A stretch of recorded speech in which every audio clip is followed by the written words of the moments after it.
আজ পবিত্র ঈদ, ঈদ উল ফিতর, ঈদ মোবারক। সবাইকে ঈদ মোবারক জানিয়ে সবার যেন সুস্থ সুন্দর নিরোগ জীবন থাকে এই শুভকামনায় নিবেদন করছি। আজকের আয়োজন যে ঈদের দিনে আপনি কি খাবেন, কখন খাবেন, কেমন করে খাবেন, এটাই। আর ঈদের দিনে আমরা সারা মাস রোজা রেখে উপবাস থেকে অভুক্ত থেকে মানে মনে হয় যেন অনেক কিছু খেয়ে ফেলবো একবারে। এইখানেই হলো বিপত্তি, ডাক্তারি পয়েন্ট, যে আপনি একসাথে অনেকগুলি খাবেন না, বারে বারে খান। আর বিলিয়ে দেওয়ার মধ্যে আপনি যেটুকুন খান ততটুকুনি আরেকজনকে খাওয়ান, তাহলে দেখবেন যে আপনি খুব সহজেই পরম তৃপ্তি পেয়ে যাচ্ছেন, মানে বুকের ভেতরে এবং পেটের ভেতরে দুটোই। এখন সকালে ঘুম থেকে উঠেই তো ঈদের মাঠে যাওয়ার আগে অনেকেই একটু পানি খেয়ে যায়। তো এই পানিটা যদি একটু মিষ্টি পানি হয়, যাদের ডায়াবেটিস নেয় তাদের জন্যে। আর ডায়াবেটিস থাকলে তো শুধু পানি খেয়ে যেতে হবে, কিন্তু ডায়াবেটিস যদি না থাকে আপনি সবচেয়ে ভালো হয় যে লেবু জলের শরবত খেয়ে, মানে লেবু চিনি দিয়ে শরবত খেয়ে সেটা আপনি রওনা হলেন সকালবেলায়। তারপরে যেহেতু ওখানে একটু সময় যাবে, আপনার শরীর থেকে ঘাম ঝরবে, কাজেই এটা একটা বাড়তি সাবধানতা। তো এটা খাওয়ার পরে এসে তারপরে তো ফিরনি পায়েস বা মিষ্টান্ন, মিষ্টিযুক্ত খাবার যেগুলি, কারণ হচ্ছে আপনার যে সারা মাসে যে ঘাটতিটা হয়েছে সেটা পূরণ করার জন্য। এইখানে যদি ফলযুক্ত হয়, সাধারণত আমাদের দেশে ফিরনি পায়েসগুলি বাদাম কিশমিশ ইত্যাদি দেয়া থাকে, তবে অতিরিক্ত তেলযুক্ত যে খাবার সেটা খেতেই আমরা নিষেধ করার জন্য এই আয়োজন। যে আপনি সিমাই খাবে, এটা তো মুসলমানদের ঘরে ঘরে সিমাই রান্না হয়। আজকে হিন্দু মুসলমান সবাই নিশ্চয়ই, আমাদের সনাতন ধর্মের বন্ধুরাও অনেকের বাড়িতে ঈদের আয়োজন করে সিমাই। আর তাদের বাড়িতে আয়োজন না হলে পার্শ্ববর্তী মুসলমান বন্ধু, মুসলমান ভাই বাড়ির থেকেও তাদের বাড়িতে খাওয়ার যেতে পারে, সেটা হবে আরও আনন্দের বিষয়।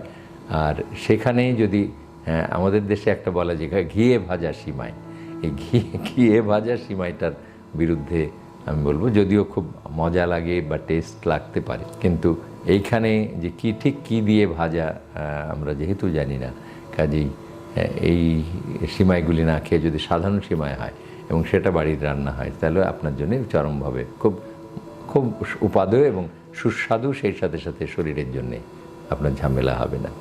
কিন্তু তারপরে আপনি যে দুপুরের খাবার বা রাত্রের খাবার অতিরিক্ত তেল চর্বিযুক্ত পোলাও বিরিয়ানি, হ্যাঁ ওটা তো খাবেনই, কিন্তু সীমাবদ্ধতার মধ্যে দিয়ে অসীমকে পাওয়া, সেটাই হলো আপনার আজকের উদ্দেশ্য। যে আপনি সীমানা গণ্ডির মধ্যেই থাকবেন, যে আপনি আজকে সুযোগ পেয়েছেন জন্য যে অনেকগুলি খাবার একসাথে খেয়ে ফেলবেন, সেটা নয়। তাহলে পেটটা ভালো থাকবে এবং তাহলেই আপনার কাছে আর ডাক্তারের কাছে যাওয়া লাগবে না। কতগুলি ইমার্জেন্সি পয়েন্ট আছে যে এই ঈদের দিনে যারা বয়স্ক পুরুষ মানুষ, যাদের প্রস্রাবের সমস্যা হয়, তারা একসাথে অনেকগুলি পানি খাবেন না, বা পানি খেয়ে প্রস্রাব না করে আটকে রাখবেন না। এটা সাবধানতা। কারণ হচ্ছে আপনার ঈদের দিনে যদি অনেকের ওষুধ খেতে ভুলে যেতে পারে, সকালে উঠে ওষুধ, মানে যে ওষুধটা তার প্রস্রাবকে ক্লিয়ার করে সেটা খেতে হয়তো ভুলে গেল, তারপরে অনেকগুলি পানি একসাথে খেয়ে ফেললো। আবার অনেকে প্রয়োজনের কাজের ব্যস্ততায় আত্মীয় স্বজনের সাথে মোলাকাতের জন্যে সে হয়তো প্রস্রাব করতে দেরি করলো, প্রস্রাব আটকে যেতে পারে। কাজে বয়স্ক পুরুষদের এই দিকটা খেয়াল রাখতে হবে যাতে তার প্রস্রাবটা আটকে না যায়। আর যদি আটকে যাই তাহলে কি করবেন?